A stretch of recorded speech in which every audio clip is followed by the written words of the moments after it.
Bismillahirrahmanirrahim. Assalamualaikum warahmatullahi wabarakatuh. Waalaikumsalam warahmatullahi wabarakatuh. Ya, ini pertemuan 1 untuk mata kuliah perancangan dan konstruksi mesin. Di sini untuk kelas D sama F ya, berarti digabung. Untuk pertemuan 1 kita akan bahas tentang bagaimana poin penilaian, terus nanti akan masuk sedikit materi tentang problem atau market need. Terkait dengan penilaian sendiri, itu bisa kalian cek nanti di kampus ada presentasi penilaian. Di sana ada tugas, ada kuis, ada proses, UTS, dan UAS. Di mana persentasenya sudah dibakukan untuk seluruh dosen, yaitu tugas adalah 10%. Ini misal tugasnya adalah 1-2 atau 2, maka 2 tugas itu nilainya akan dirata-ratakan sampai dirata-ratakan kemudian dikali bobot 10%. Begitu juga dengan kuis. Kita akan ada kuis, itu juga dirata-ratakan. Pengumpulan tugas sama seperti sebelumnya. Kita kalau masih daring kita mengumpulkan via online Google Form. Kalau kuis kita kumpulkan via kita laksanakan via Quizzes atau Google Form atau menggunakan Slido atau platform online yang lain. Ada penurunan di kategori UAS yang tadinya 25% menjadi 15%, sehingga UTS dan UAS masing-masing 15%. 15% dikali dengan bobot atau hasil penilaian ujian kalian. Bentuk dari UTS UAS nanti akan menyesuaikan bentuk ujiannya seperti apa. Sedangkan untuk nanti proses, nanti ada presensi dan tugas besar. Sedangkan untuk presensi sendiri, sama seperti pertemuan sebelumnya, nanti di akhir pertemuan, kita akan laksanakan screenshot dari Zoom. Harap nanti mahasiswa-mahasiswa yang hadir menyalakan kameranya. Apabila yang menyalakan kamera, juga harus diatur posisi tampilannya. Pastikan posisinya kayak pas foto ya, setengah badan. Terus kemudian ditahan sampai dilakukan screenshot. Apabila ternyata nanti ada yang tidak menyalakan video atau misalnya videonya tidak sesuai, misalnya hanya terlihat bagian sampingnya saja atau bagian atasnya saja, dari misalnya kepalanya saja, rambutnya saja, atau bagian atap langit-langit rumah. Nah, itu akan ada perbedaan poin penilaiannya. Kalau misalnya yang menyalakan on cam terus kemudian tampilannya sesuai, itu satu pertemuan ada 2 poin, dapat 2 poin absensi atau presensi. Sedangkan yang tidak sesuai atau off cam itu 1 poin presensi. Berarti kalau total ada 14 pertemuan, berarti poin penuhnya ada 28 poin presensi.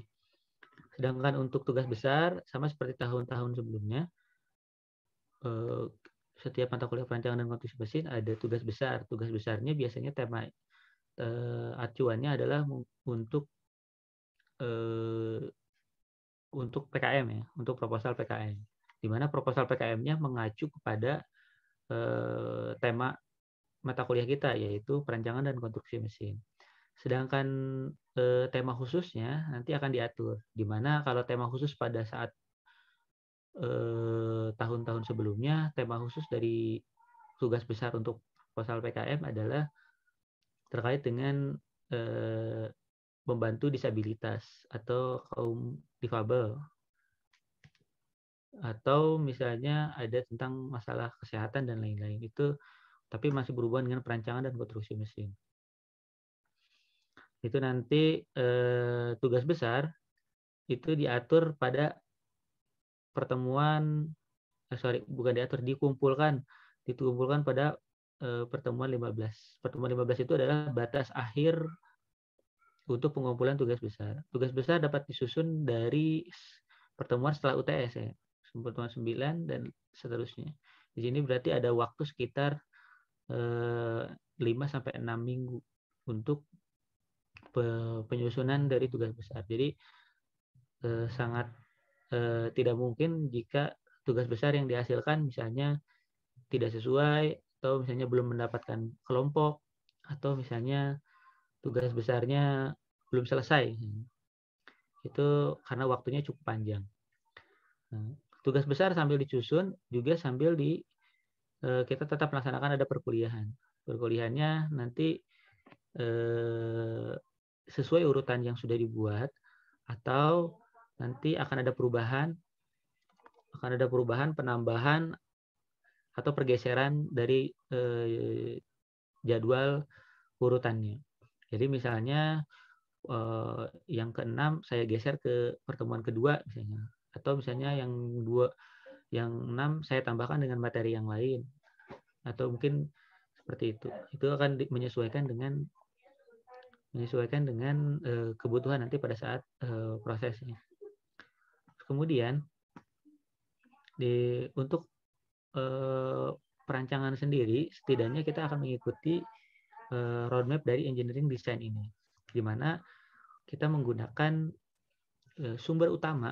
Misalnya sumber utama pada roadmap ini adalah saya menggunakan buku dari George Dieter, di mana judulnya adalah Engineering Design kalau nggak salah.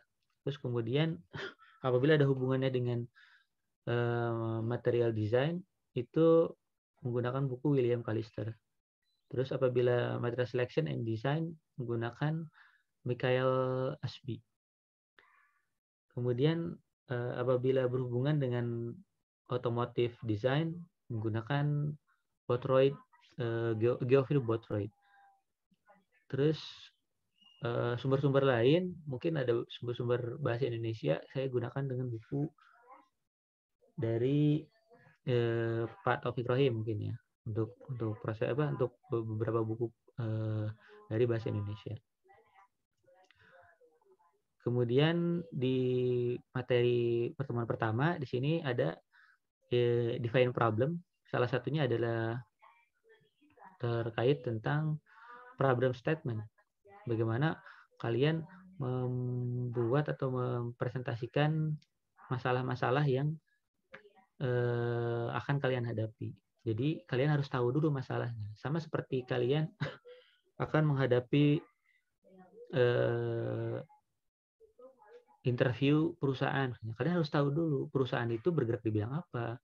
Terus mereka membutuhkan apa, sekarang lagi inovasi tentang apa. Terus apakah perusahaan itu sekarang sudah memiliki berapa karyawan, produknya apa saja gitu. Itu seperti mempelajari hal yang akan kita hadapi. Sama seperti kita akan misalnya membeli motor misalnya, atau membeli laptop. Itu kita harus tahu masalah kita apa. Apakah kita nyari laptop yang murah, atau misalnya kita mencari laptop yang high spec, atau laptop yang kriteria tertentu yang misalnya kalian tahu minimal harus punya VGA card misalnya, atau misalnya prosesornya berapa. Itu adalah problem statement. Jadi di statement kan, atau ditentukan masalah yang akan kita hadapi itu apa. Permasalahan atau tadi ya problem ini secara garis besar karena kita sedang akan melakukan analisis, akan melakukan perancangan dan konstruksi mesin, sudah pasti dasarnya kita membuat itu adalah adanya kebutuhan. Nah, kebutuhan sudah pasti itu adalah kebutuhan dari manusia itu sendiri. Manusia beragam, ada yang dari muda, remaja, tua, manula. Itu masing-masing memiliki kebutuhan yang berbeda-beda. Di mana menurut teori Maslow terkait tentang hierarchy of needs atau tingkatan dari kebutuhan, itu menjelaskan tentang kebutuhan-kebutuhan dari manusia. Di mana kebutuhan manusia itu di sini dibagi menjadi 5 tingkatan. Tingkatan yang pertama adalah tingkatan yang psychological, atau biasa saya sebut dengan kebutuhan dasar. Kalau kebutuhan dasar di Indonesia itu biasa kita sebut dengan sandang, pangan, papan. Misalnya. Nah, itu kebutuhan dasar, kebutuhan manusia untuk kebutuhan makan, kebutuhan manusia untuk bernafas, kebutuhan manusia untuk minum, kebutuhan manusia untuk tidur, untuk tinggal. Itu untuk menjalankan sehari-hari itu dinamakan kebutuhan dasar. Di mana kebutuhan dasarnya itu jika kita tidak terpenuhi, itu manusia akan kelaparan, dia akan kehausan, atau dia akan tanpa tempat tinggal, dia akan jadi gelandangan. Itu kebutuhan dasar. Di mana kebutuhan dasar itu jika kebutuhan dasarnya mereka sudah terpenuhi, makan cukup, minum cukup, tidur cukup, misalnya rumah cukup nyaman.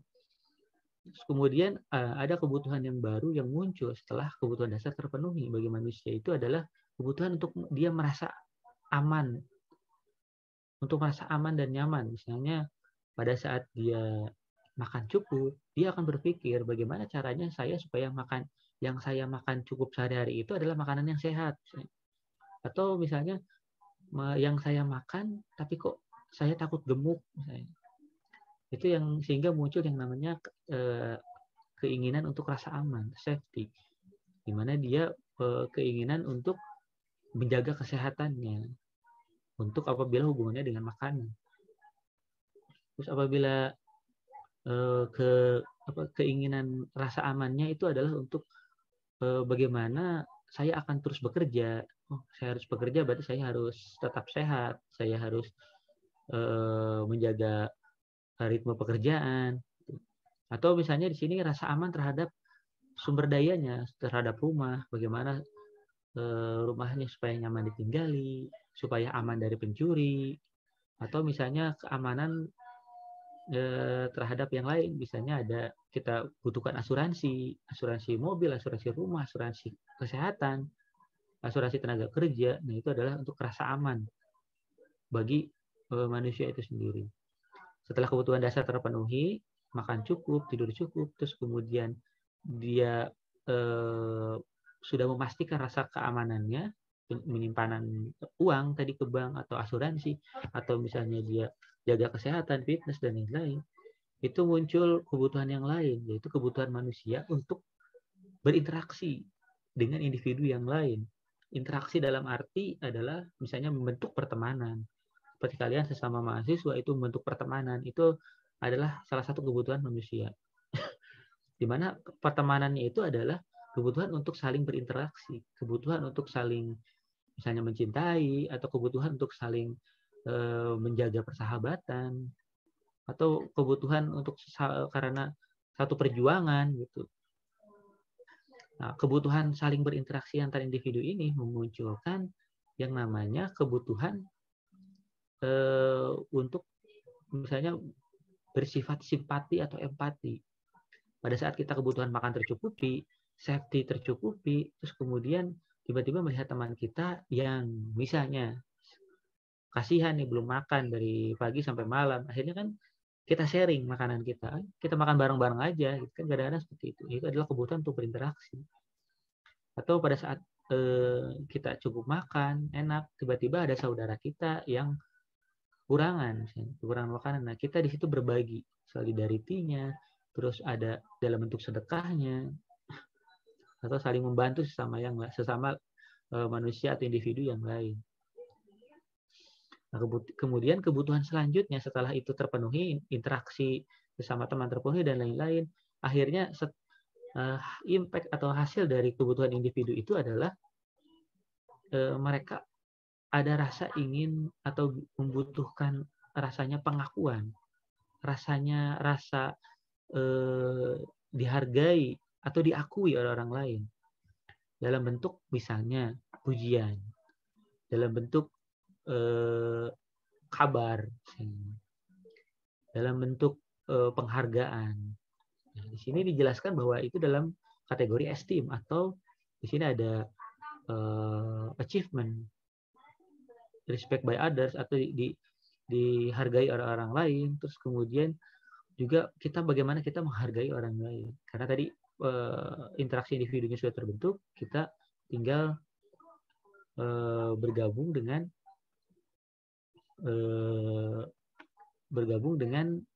yang namanya komunitas. Misalnya ada, oh ini juara, misalnya kalian di kelas F dan D. Oh ternyata di kelas D yang nilai yang paling tinggi. Itu kan berarti rasa dihargai misalnya oleh dosen, oleh sesama teman mahasiswa. Atau misalnya dihargai oleh tingkat universitas. Setelah lulus, sudah oh ternyata IPK terbaik atau IPK tertinggi dengan menjadi lulusan terbaik. Itu kan respect by others gitu. Itu tidak dipungkiri itu akan menjadi kebutuhan manusia. Coba kalian bisa pikir sehari-hari apakah ada kalian tidak membutuhkan pengakuan dari orang lain. Saya rasa semuanya butuh pengakuan. Pada saat di kelas kalian harus diakui bahwa kalian hadir. Terus pada saat kalian mengumpulkan tugas, kalian butuh pengakuan bahwa kalian itu mengumpulkan tugas. Kemudian dilakukan pengakuannya dalam bentuk nilai. Itu sama. Semuanya butuh pengakuan. Sama seperti melamar pekerjaan, mengerjakan sesuatu, atau misalnya sedang berinteraksi dengan orang lain. Terus kemudian apabila hal itu sudah terpenuhi semua, muncul namanya self-actualization atau aktualisasi diri, di mana kalian pada saat berinteraksi dengan manusia, kemudian rasa dihargai, keinginan untuk dihargai, keinginan untuk diakui, terus muncul yang namanya aktualisasi diri, bagaimana kalian menjaga integritas, bagaimana saya harus mengumpulkan tugas, tapi saya harus jujur, mengumpulkan tugas jujur, buat apa saya dihargai jika saya tidak jujur dalam mengerjakan soal atau mengerjakan ujian misalnya. Itu mau tidak mau itu akan terus istilahnya menghantui setiap individu manusia. Pada saat kalian misalnya tidak berlaku jujur atau kalian ternyata tidak ujian tapi ngakunya ujian misalnya, atau misalnya ujian tapi ternyata menjiplak sama teman, nah itu kan akan terus terbangun di alam bawah sadarnya. Sehingga itu memunculkan yang ditulis di sini adalah spontanitas dia untuk terbiasa bersikap jujur atau terbiasa bersikap curang misalnya. Itu adalah pengaktualisasian dia sendiri, di mana aktualisasi diri adalah bagaimana dia membuktikan aktualisasinya itu pada diri dia sendiri atau diri dia sendiri terhadap Tuhannya. Hanya yang tahu itu, karena aktualisasi diri ini ya secara moralitas di sini hanya diri dia sendiri yang tahu. Atau contoh yang lain, aktualisasi dirinya adalah bagaimana dia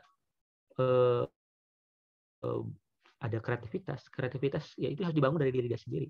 Tidak bisa kalau dari dosen atau dari teman itu hanya sekedar memberikan saran, masukan, dan lain-lain. Itu juga yang terakhir ada contohnya itu ada acceptance of fact. Jadi kemampuan atau kebutuhan dia untuk menerima fakta. Pada saat fakta pada saat ternyata dinilainya tidak cukup memuaskan, mau tidak mau ya harus diterima. Oh ternyata saya kurangnya di sini, saya akan memperbaiki di sini. Nah kemudian kita kembali ke topik utama. Dari 5 kebutuhan menurut Maslow, sebetulnya apa hubungannya dengan mata kuliah kita, perancangan dan konstruksi mesin? Yang pertama, tadi sudah dijelaskan bahwa pada saat kita membuat satu produk, membuat satu alat, itu pasti tujuan utamanya adalah untuk kesejahteraan masyarakat, adalah untuk menyelesaikan kebutuhan dari manusia. Kebutuhan dari manusia apa? Ya ini, yang dari 5 tingkatan ini. Contoh, kalian ingin membuat satu alat atau produk yang misalnya berhubungan dengan makanan. Misalnya saya membuat alat pengupas buah nanas. Buah nanas memotongnya minggir-minggir kan, miring-miring. Itu adalah termasuk misalnya ternyata masuk ke kategori ini adalah kebutuhan dasar. Karena kebutuhan dasar berarti banyak manusia yang membutuhkan.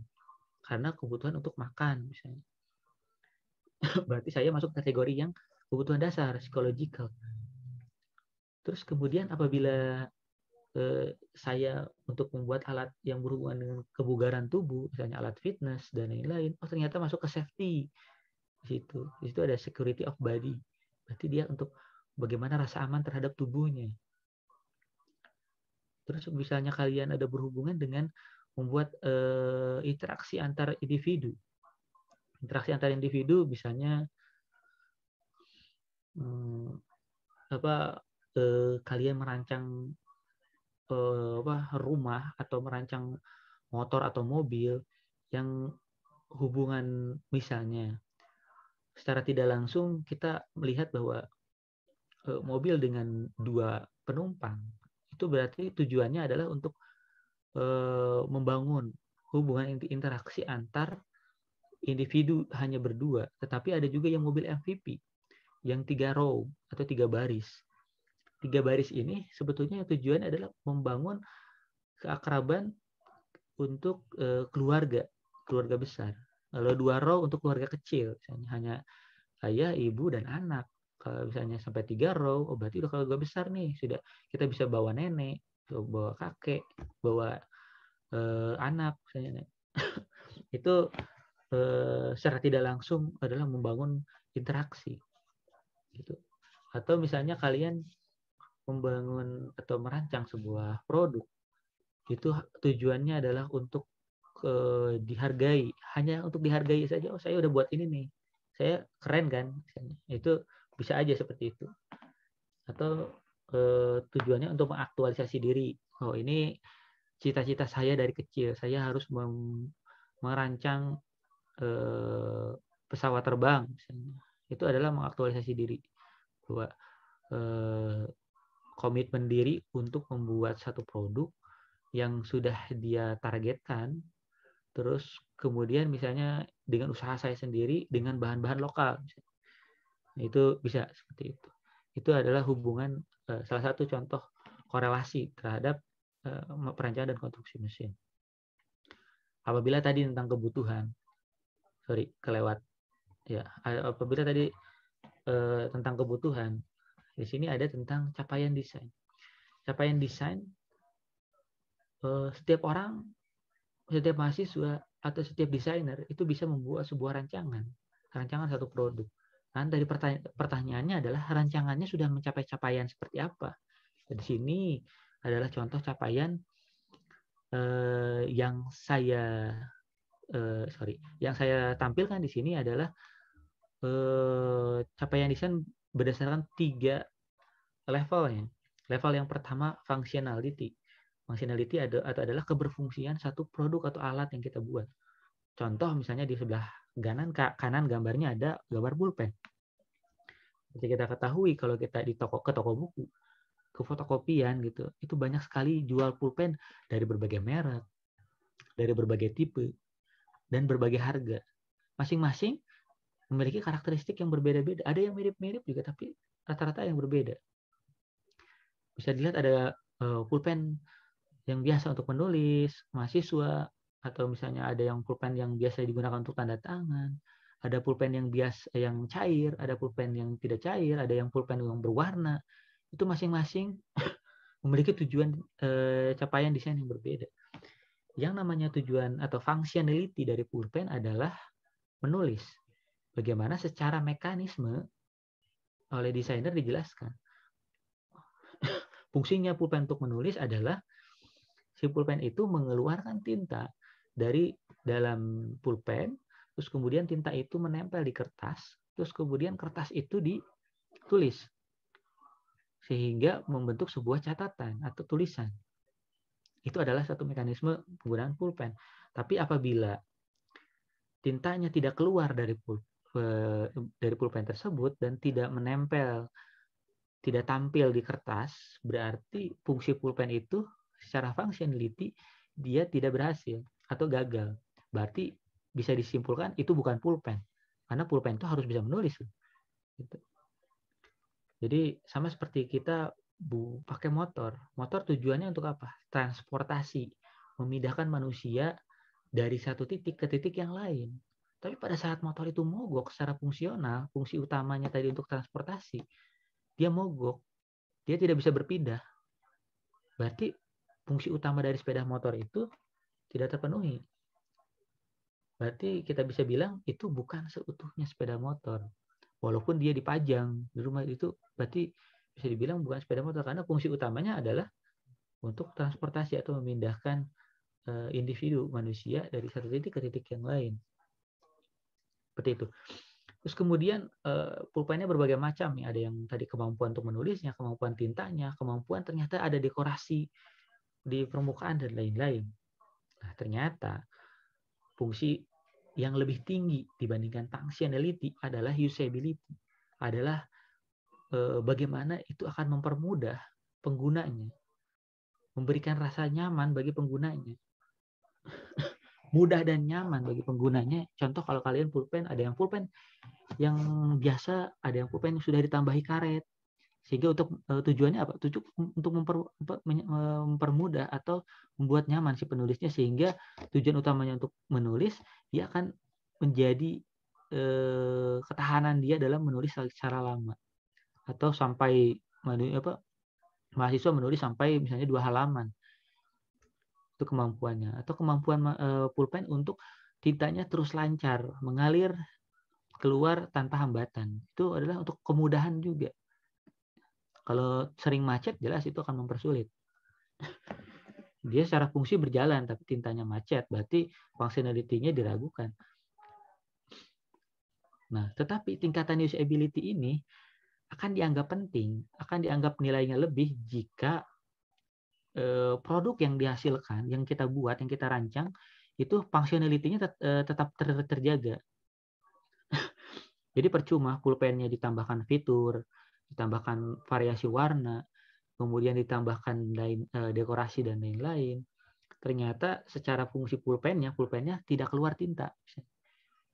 Berarti functionality-nya tidak terpenuhi. Otomatis usability ada itu menjadi percuma, jadi tidak berharga. Saya punya pulpen bagus, nyaman, mahal misalnya. Pokoknya usability-nya bagus lah. Ternyata secara fungsional pas saya pakai, ternyata pulpennya macet, tidak keluar tintanya. Akhirnya si pulpen itu tidak saya gunakan, pulpen itu saya simpan. Kemudian si pulpen itu akan menjadi tidak berguna dan fungsinya bukan jadi sebagai pulpen lagi, hanya sebagai pajangan karena tergeletak gitu saja. Atau fungsinya yang lain sebagai ngelempar orang, memukul orang, mungkin bisa aja. Tapi kan fungsi pulpen bukan buat itu fungsi utamanya.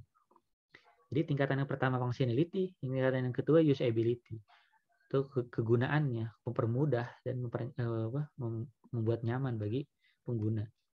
Tingkatan yang paling tinggi pada satu produk adalah setelah functionality dan usability terpenuhi, itu adalah satisfaction. Di mana si pengguna itu merasa sudah puas menggunakan satu produk.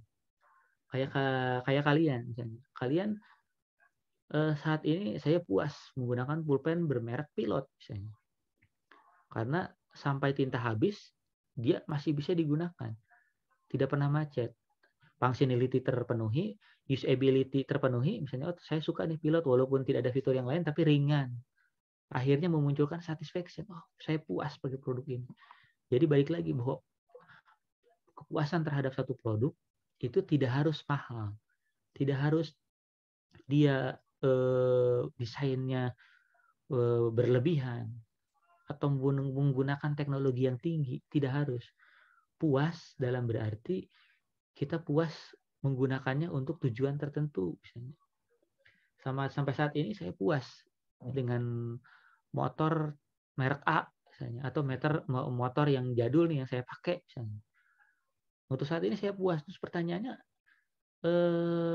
kalau dihadapkan mau nggak ganti motor yang tipe lain? Menurut saya nggak mau. Buat apa?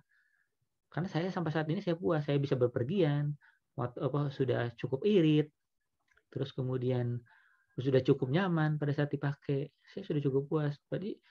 Padahal motornya nggak semahal motor yang tipe-tipe yang sekarang sampai 20-an juta. Itu sudah cukup. Itu namanya kepuasan kalian pada saat menggunakan satu produk. Nah, kemudian hubungannya pada saat kalian mau merancang atau membuat satu produk, saya mau menyelesaikan masalah A, kira-kira saya harus produknya harus bagaimana? Apakah yang penting functionality? Silakan kalau untuk functionality, tapi itu wajib, functionality wajib, usability kalau bisa. Terus kalau bisa lagi adalah kalian bisa mencapai yang namanya satisfaction, walaupun itu memerlukan proses.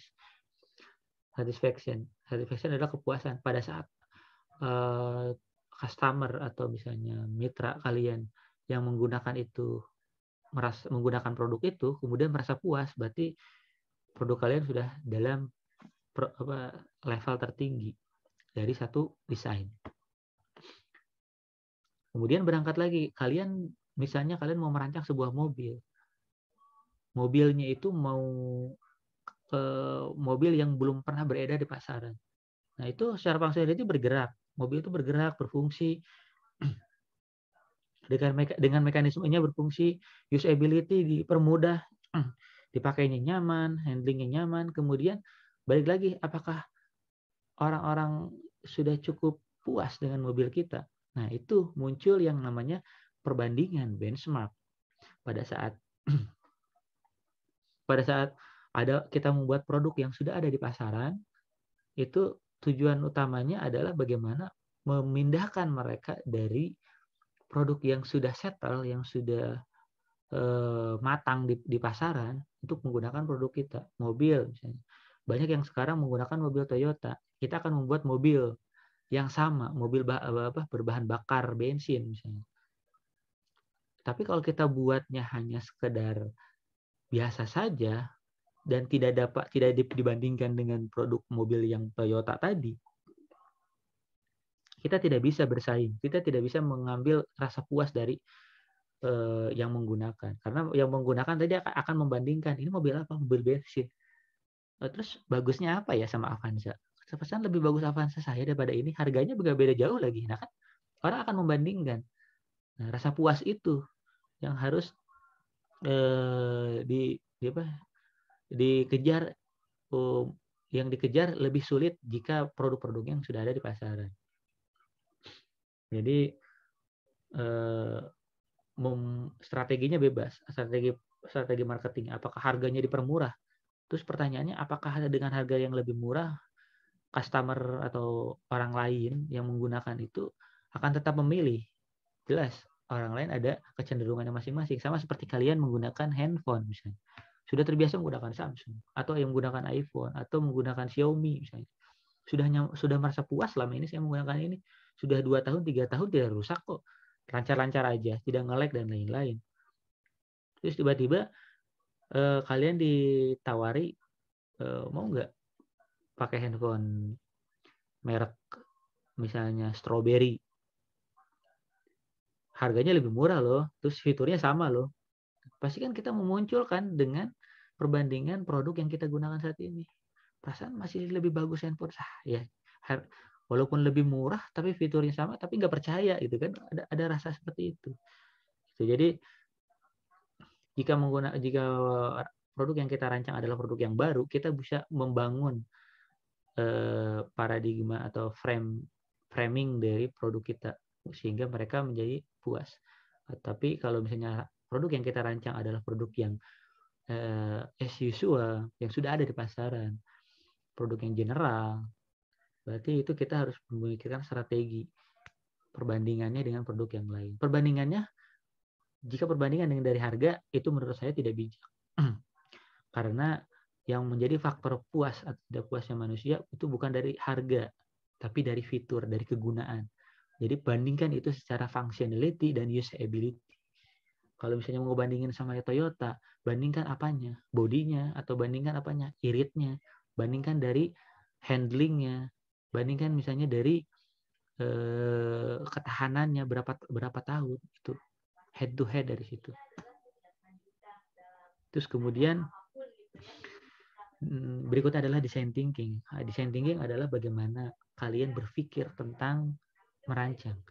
Merancang bukan berarti kalian membuat sebuah rancangan selesai, tetapi bagaimana merancang kalian point of view, sudut pandang yang sesuai dengan apa yang dibutuhkan oleh masyarakat.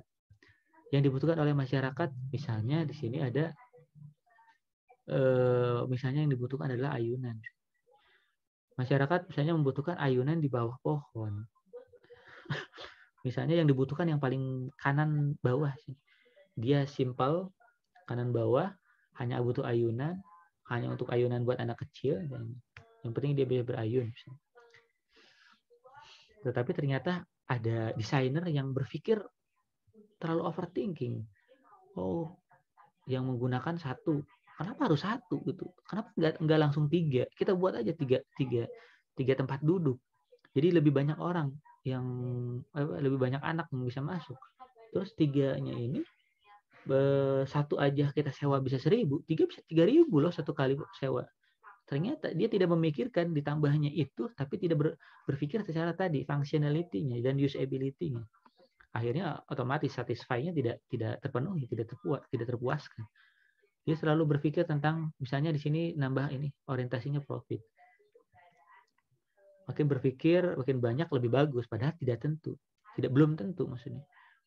Terus yang berikutnya adalah berpikir tentang yang kedua. Dia berpikir tentang ayunan tiangnya talinya satu itu nggak aman, gimana kalau putus. Terus dua juga gimana kalau misalnya putus salah satu jadi miring. Dia akhirnya buat 3.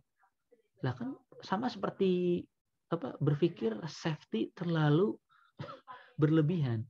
Sama seperti beberapa penelitian dari kampus dari mahasiswa yang saya lihat misalnya merancang sesuatu, ternyata setelah dari literatur sumbernya safety faktornya 3 itu, lebih dari 3 itu dianggap aman, dia membuat safety faktor yang terlalu jauh. Safety faktornya 10, 15, 30 misalnya. Itu kan terlalu berlebihan gitu. Untuk apa safety faktor setinggi itu? Padahal untuk safety faktor 3 dan 4 juga selesai. Karena fungsinya tidak terlalu membutuhkan yang berlebihan, beban-beban berlebihan.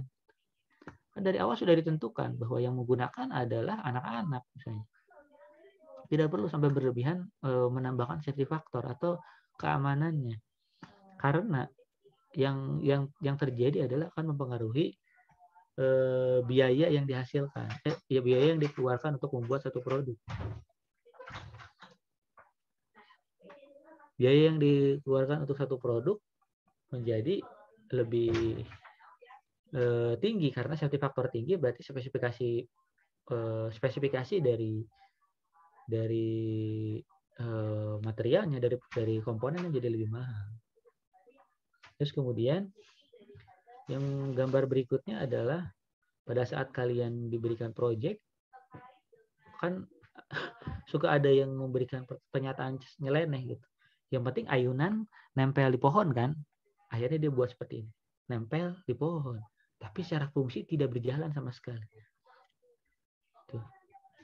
Ini sama seperti saya lakukan, saya perhatikan di beberapa tugas akhir. Itu hanya sekedar menyelesaikan atau menggugurkan kewajiban untuk melakukan penyusunan tugas akhir. Pada saat tugas akhir disuruh untuk, atau misalnya tugas besar dibuat untuk proposal PKM, ya kalian buat, yang penting proposal PKM kan, saya ngumpulin. Yang penting ngumpulin tugas kan, gitu. Saya kumpulin tugas. Entah itu nanti tugasnya akan bisa dibuat, apakah akan bersaing dengan PKM, apakah nanti akan terrealisasi, ya bodo amat. Nah itu pola pikir atau sudut pandang yang salah. Segala sesuatu jika dilakukan terus secara bersungguh-sungguh, itu akan terbiasa, terbangun di alam bawah sadarnya untuk mengerjakan sesuatu dengan bersungguh-sungguh. Tidak ada yang namanya sia-sia di pekerjaan atau di kehidupan ini.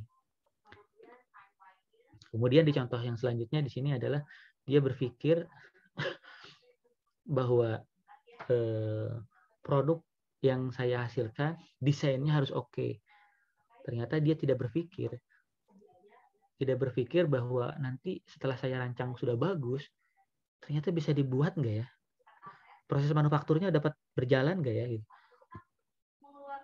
Sehingga saya udah buat bentuknya cukup bagus, ternyata ini nanti disambung dengan ini, ternyata pas lakukan proses bubut. Loh, ini digambar desainnya, di bubut di sebelah sini itu nggak bisa, bubut sebelah sini tuh. Atau di miling sebelah sini tuh nggak bisa. Ini gimana kita mencekamnya, kita menahannya, terus gimana arah pahatnya, nggak bakal bisa berjalan. Atau kita akan yang gampang, misalnya kita akan lubangi dengan drilling. Dari drillingnya tuh geometrinya kayak gini, gimana kita akan mendrillingnya? Yang ada nanti drillingnya tidak lurus gitu, jadi akan malah merusak si benda kerjanya itu. Jadi harus tetap dipikirkan nanti yang saya buat nanti seperti apa gitu. Jangan sampai nanti di proposal penelitian tugas akhir itu kalian sudah buat sebagus mungkin, tapi kalian nggak berpikir tentang bagaimana cara membuatnya. Sehingga pas pada saat sudah seminar proposal tugas akhir, terus kemudian pas pada saat perencanaannya, pada saat jalannya, nanti di lapangan bingung. Waduh, ini udah seminar proposal, desain udah di ACC, tetapi pas dibuat bingung gitu, gagal. Tidak bisa, ini nggak bisa, itu nggak bisa, materialnya tidak tersedia di pasaran. Itu yang masalah. Gitu. Jadi pola pikirnya harus pola pikir secara menyeluruh. Pola pikir untuk mendesain. Jadi mendesain bukan berarti membuat sebuah rancangan, tapi berpikir, oh ini bisa dibuat. Oh ini sangat mungkin untuk dibuat. Ini juga bisa di-assembling. Kalau ini desain, komponen ini dimanufaktur dengan proses ini. Kemudian di-assembling dengan ini. Itu kebayang. Oh ini bisa dibuat. Ini nggak masalah. Kalau gitu lanjut. Terus kemudian design thinking yang berikutnya adalah kalian terlalu mendesain terlalu over, istilahnya too much gitu. Rancangan kalian yang overthinking atau over design. Pada saat tadi merancang pengupas buah nanas, itu yang diminta oleh customer tadi itu hanya untuk memotong kulit luar, ternyata kalian tambahkan fitur-fitur yang lain yang jelas orang itu tidak butuh gitu. Ditambahkan fitur pemotongan diiris tipis-tipis, kemudian bisa langsung digoreng bisa langsung ditiriskan bisa langsung masuk ke pengepakan. Itu kan terlalu berlebihan gitu. Cukup selesaikan apa yang dibutuhkan. Yang menurut desainer baik, belum tentu menurut penggunanya itu baik. Terutama yang saya rasakan adalah pada saat beberapa kali hasil penelitian saya lanjutkan ke desa untuk dilakukan pengabdian kepada masyarakat. Setelah menurut penelitian kita itu sudah sesuai, ternyata di masyarakat itu berlebihan, Pak. Kita nggak butuh ini. Misalnya tadi kita membuat sistemnya otomasi biar petani lebih mudah untuk membuat petani jamur untuk lebih mudah membuat backlog jamur misalnya. Ternyata pada saat itu kita tidak perlu, Pak, kalau misalnya buat otomasi. Listrik kita dari mana? Terus bagaimana kalau nanti kerusakan?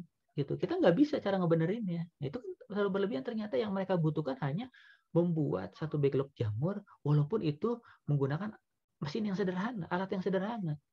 Sedangkan kita terlalu berpikir ketinggian. Tidak memikirkan siapa yang akan menggunakan. Nah, dari situ belajar bahwa ternyata kita harus tahu dulu yang dibutuhkan oleh masyarakat UMKM, dibutuhkan oleh petani yang menggunakannya. Dari itu desain kita akan modifikasi. Bolehlah kalau skala kita tugas akhir kita buat itu idealis, lebih bagus. Tapi pada saat ke lapangan kita sesuaikan dengan apa yang betul-betul dibutuhkan oleh petani atau masyarakat. Oke, lanjut. Di sini pada saat mendesain, jelas kalau kalian mendesain menggunakan SolidWorks, ANSYS, atau menggunakan CATIA, AutoCAD, itu akan lebih bagus, 2 dimensi maupun 3 dimensi. Tetapi pada saat menggambar di sana, pikiran kalian menjadi lebih terhambat karena kalian harus menyelesaikan proses membuat kotak dulu. Buat ini dulu. Jadi proses kecepatan berpikir otak itu lebih cepat dibandingkan tangan yang sedang menggambar menggunakan software. Tapi kadang-kadang kecepatan itu bisa diimbangi pada saat kita membuat coret-coretan. Kita membuat coret-coretan di kertas. Oh, ini buat ini, buat ini. Itu lebih mudah mengekspresikan. Makanya pada saat membuat desain, biasanya kita membuat sketsa yang namanya. Membuat sketsa coret-coretan. Nah, di sini yang dinamakan kita laksanakan planning and calculate. Rencanakan dan kalkulasikan. Sehingga idenya itu dalam sebuah sketsa. Nah, kalau yang di sini dinamakan dengan engineering notebook. Engineering notebook contohnya adalah sebelah kanan adalah itu coret-coretan atau sketsa yang dibuat oleh Thomas Alva Edison pada saat dia sebelum mempunyai ide untuk membuat bola lampu. Bola lampu seperti ini. Nanti listriknya ke sini. Ini ada kabel, ada kawat di sini. Terus kemudian nanti masuk setidaknya berapa watt. Nanti sini ada hambatan berapa ohm. Terus nanti si bentuk kaca dari bohlamnya harus seperti ini. Nanti ini terisolasi, tertutup. Terus nanti di sini disolder. Oh, di sini nanti dipanaskan untuk tertutup atau nanti membuat bola lampunya harus begini. Dia kalkulasikan dalam sketsa. Seperti itu. Terus kemudian di sini ada 6 jenis permasalahan yang masalah-masalah yang berbeda berdasarkan mechanical design. Maksudnya adalah 6 masalah ini kadang-kadang kita gabung, kadang-kadang tidak. Maksudnya digabung itu adalah memang permasalahannya ada 2 permasalahan atau 3 permasalahan. Tapi kadang-kadang jika permasalahannya cuma 1, permasalahan A, jangan kita selesaikan permasalahan A itu menggunakan sudut pandang permasalahan yang B. Itu kan nggak relate gitu ya, nggak logik. Contoh misalnya di sini adalah selection design. Selection design adalah permasalahan yang berhubungan dengan pemilihan. Memilih bahan yang lebih baik. Lebih baik itu misalnya bahan yang lebih tahan getaran, misalnya memilih bahan mana yang atau material mana yang lebih tahan panas, misalnya. Itu kan memilih dari sesuatu kondisi tadi panas atau kuat atau yang lainnya. Selection memilih. Tetapi kalian tidak bisa apabila mau menyelesaikan masalah itu, kalian tidak bisa melihat dari sudut pandang permasalahan yang lain. Misalnya permasalahan tentang konfigurasi. Itu tidak bisa. Jadi harus selesaikan pemilihan dari jenis bahannya atau materialnya, ya selesaikan dari situ melalui pendekatan selection design. Gitu. Nah, kalau masalah terkait dengan konfigurasi desain adalah hubungan antara konfigurasi antar komponen.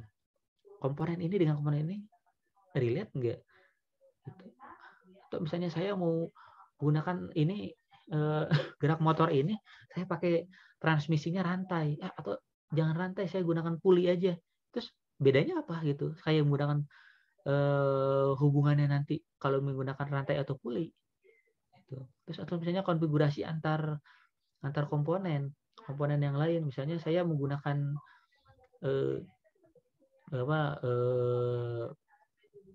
baut, misalnya menggunakan baut M5 dengan M7, beda. Tapi pengaruhnya apa gitu dengan konfigurasi secara keseluruhan, itu kan beda. Terus kemudian kalau misalnya permasalahan tentang parametric design adalah tentang parameter satu proses. Misalnya pada saat kalian mengelas, pada saat proses pengelasan itu ternyata ada yang dinamakan parameter prosesnya, itu adalah jarak pengelasan. Dekat dan jauh beda. Nah, pertanyaannya dekat dan jauh itu seberapa dekat? Dekatnya dekat 3 mili, 5 mili, 5 cm, 10 cm. Kita kan nggak tahu bagaimana itu. Nah, itu parameter desainnya yang harus kita tentukan. Mana yang lebih baik jaraknya. Terus selain jarak pengelasan, ternyata dilihat dari jenis pengelasannya. Jenis pengelasannya. Atau misalnya dari yang berhubungan dengan bubut, misalnya ada putaran spindle. Putaran spindlenya cocoknya mana nih? 100, 200, 1000, 2000. Kan nggak tahu akan mempengaruhi hasilnya. Hasil dari produk yang akan dibuat. Terus original design adalah permasalahan yang berhubungan dengan bagaimana produk itu merupakan produk yang original, yang unik, yang belum ada di pasaran.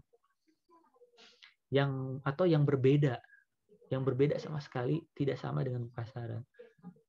Atau sedangkan yang varian design adalah kita tujuannya adalah untuk membuat satu produk yang sudah ada di pasaran, tetapi produk kita memiliki nilai jual yang lebih gitu, atau memiliki nilai pembeda. Sama-sama, misalnya kita sama-sama membuat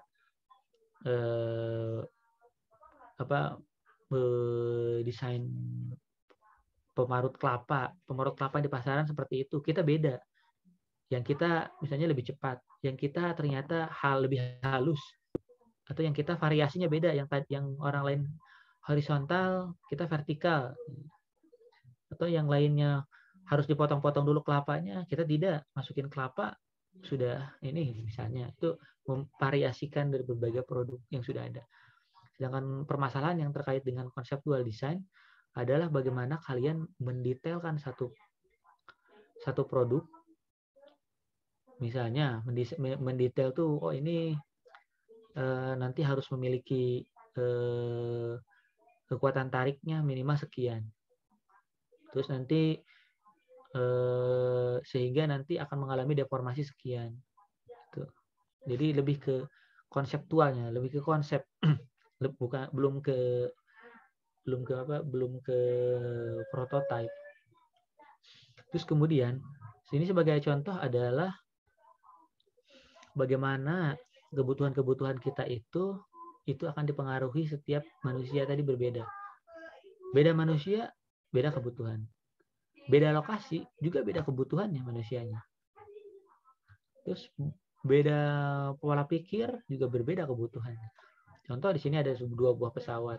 Yang satu menggunakan pesawat jet, yang satu menggunakan mesinnya propeller, batu baling-baling. Ternyata kebutuhan dari dua pesawat ini berbeda dari penggunanya. Jadi bukan berarti pesawat sama saja. Ternyata tidak. Bisa dilihat yang menggunakan pesawat jet, engine jetnya. So, ternyata dia pesawat itu adalah pesawat yang lebih cepat gerak pesawatnya. Nah, ini ternyata lebih lambat.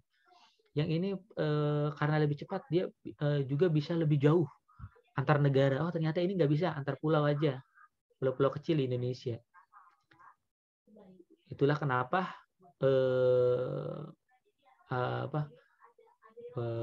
Pak Habibie itu merancang pesawat itu berapa N250 ya. Itu dia merancang pesawat yang menggunakan baling-baling karena dia berpikir adalah untuk pesawat yang untuk menyatukan Nusantara. Sedangkan Nusantara kita adalah negara kepulauan. Seperti itu. Nah, maka dari itu yang ini lebih cepat, lebih jauh. Ternyata dia karena pesawat jet, dia membutuhkan landasan pacu yang panjang. Karena kalau tidak landasan pacunya pendek, dia akan tergelincir, nyungsep gitu. Nah, sedangkan yang ini dia landasan pacunya pendek. Makanya cocok untuk di daerah pulau-pulau. Gitu. Makanya menjadi pulau-pulau perintis. Nah, yang menggunakan siapa? Yang menggunakan ini untuk keluar negeri, misalnya. Yang ini untuk ke antar pulau. Ya, ini digunakan untuk bandara-bandara besar. Yang ini bandara besar bisa, tapi biasanya bandara kecil yang paling banyak. Tuh. Jadi orang yang menggunakan berbeda. Terus kebutuhannya juga berbeda. Terus lokasi yang digunakan juga berbeda. Itu yang membedakan. Itu yang membedakan bukan berarti orang lain itu iseng. Saya membuat pesawat yang aneh aja. Yang ini ada jambulnya nih pesawat. Terus pikir lagi fungsinya apa gitu. Oh, kalau yang ini masuk akal. Ini untuk daerah terpencil, ini untuk jarak jauh misalnya. Sama seperti kita jumpai macam-macam sepeda yang ada di pasaran. Ada sepeda gunung, ada sepeda lipat. Sepeda gunung digunakan untuk ternyata untuk medan atau jalan yang tidak begitu bagus, dia tahan terhadap guncangan. Sedangkan yang sepeda lipat dia tidak bisa. Kalau sepedanya jalannya buruk itu yang ada akan hancur. Apakah terasa sekali getarannya sehingga tidak membuat nyaman si penggunanya. Yang satu bisa dilipat, yang satu enggak. Yang satu bisa dilipat karena bisa digunakan, yang satu itu masing-masing ada kekurangan dan kelebihan. Jadi tergantung penggunaannya dia di mana. Penggunaannya di daerah kota-kota besar atau jalannya sudah bagus, atau di daerah perumahan yang jalannya juga bagus, itu bisa menggunakan ini. Yang ini juga bisa, tetapi akan sangat sayang sekali getaran dari peredamnya jika digunakan hanya untuk jalan santai. Sedangkan ini kan untuk disebutnya juga kan sepeda gunung, berarti untuk daerah-daerah yang jalannya bergelombang. Itu adalah perbedaannya. Terus kemudian yang berikutnya adalah gambar sebuah patung yang dibuat menggunakan mesin CNC milling, di mana kebutuhan dulu cukup 2 aksis, kemudian 3 aksis, 4 aksis, sampai sekarang sampai 5 dan 6 aksis. Nah, ternyata itu bukan serta-merta teknologi yang seadanya dikeluarkan, tetapi teknologi yang betul-betul dibutuhkan oleh masyarakat. Kebutuhan yang tadinya membuat satu karya yang yang biasa saja, sekarang karya yang lebih detail, menyerupai bentuk aslinya. Makanya sampai saat ini adalah kenapa pemugaran candi-candi atau patung-patung bersejarah yang diakui oleh UNESCO itu hancur seketika ketika adanya gempa. Makanya dilakukan pemugaran, dilakukan pembentukan ulang. Jangan sampai situs atau candinya itu rusak dan tidak terpakai lagi. Akhirnya dibuat ulang untuk bentuk aslinya. Dibuat menggunakan teknologi seperti itu. Atau yang tidak bisa dibuat ulang lagi adalah organ manusia atau misalnya tulang. Tulang manusia setiap individu itu berbeda-beda. Nah, itu bisa kita generasikan, kita simulasikan bentuknya menggunakan software, terus kemudian kita buat yang menyerupai dan bisa digunakan. Yang tadinya kecelakaan, yang tidak bisa berjalan, itu bisa dibuat tiruannya sehingga bisa dipasang implan pada kakinya misalnya. Itu merupakan teknologi yang memang manusia betul-betul butuh. Terus yang berikutnya ada penjelasan terkait dengan apa itu invention dan innovation. Pada saat kalian merancang dan satu produk atau menganalisis satu produk, kalian akan menemukan yang namanya invention dan innovation. Invention atau invention itu ada atau penemuan satu produk yang pertama kali. Alexander Graham Bell, penemu telepon. Ada lagi yang menemu roda, ada lagi menemu sepeda. Yang pertama kali, bentuknya aneh, tidak masalah. Yang penting dia berfungsi. Tadi functionality. Tetap itu invention. Nah, tapi di sini lihat, invention di sini tidak membutuhkan yang namanya pengaturan dari inovasi teknikal. Oh, dia harus mekanismenya gini, nggak perlu. Karena inovasi. Karena invention.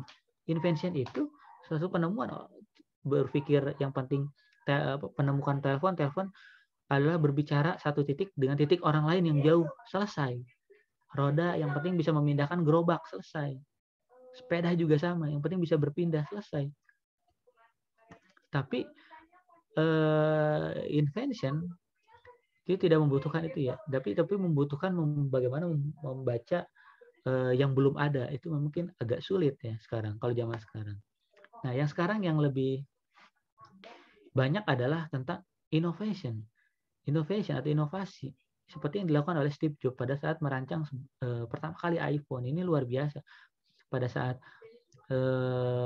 orang lain berpikir tentang telepon biasa, dia membuat telepon genggam tipis, layar sentuh, kemudian sudah punya teknologinya. Nah, tapi apa yang harus dilakukan seorang inovator atau innovation adalah terkait dengan economic sense atau rasa pekanya terhadap faktor ekonomi yang ada di masyarakat. Faktor ekonomi itu maksudnya bukan harga ya, tapi kepekaan mereka terhadap masyarakat itu butuhnya apa sih.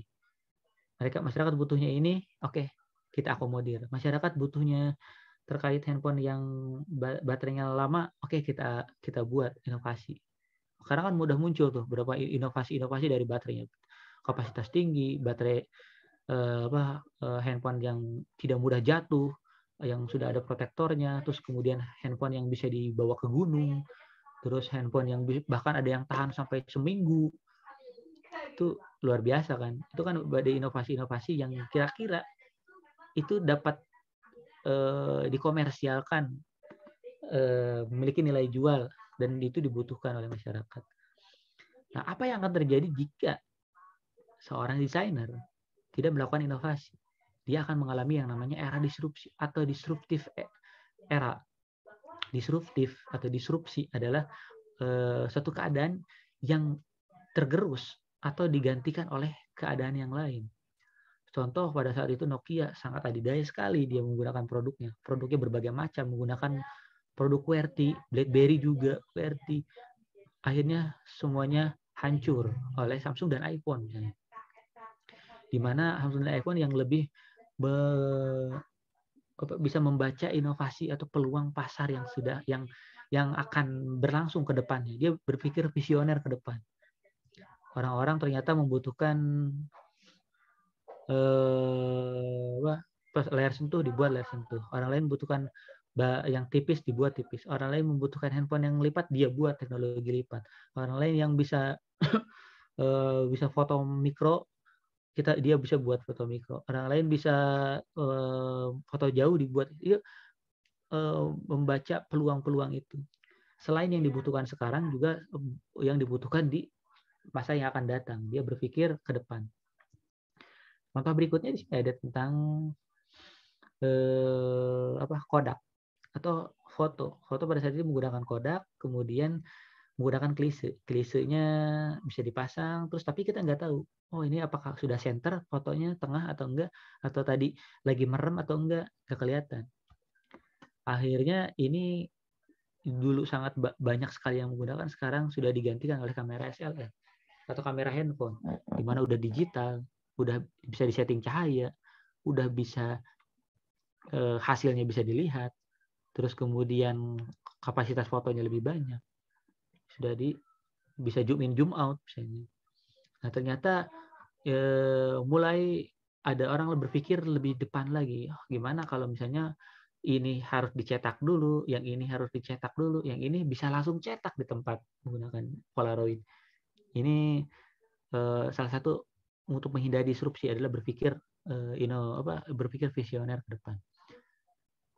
Kemudian pada saat kalian menemukan ide untuk perancangan, permasalahan tentang perancangan, itu yang dilakukan yang pertama kali adalah kalian tadi membuat sketsa.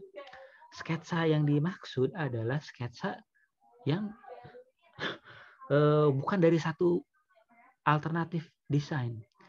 Saya membuat contoh yang di sini adalah membuat alat pelontar bola. Alat pelontar bola pada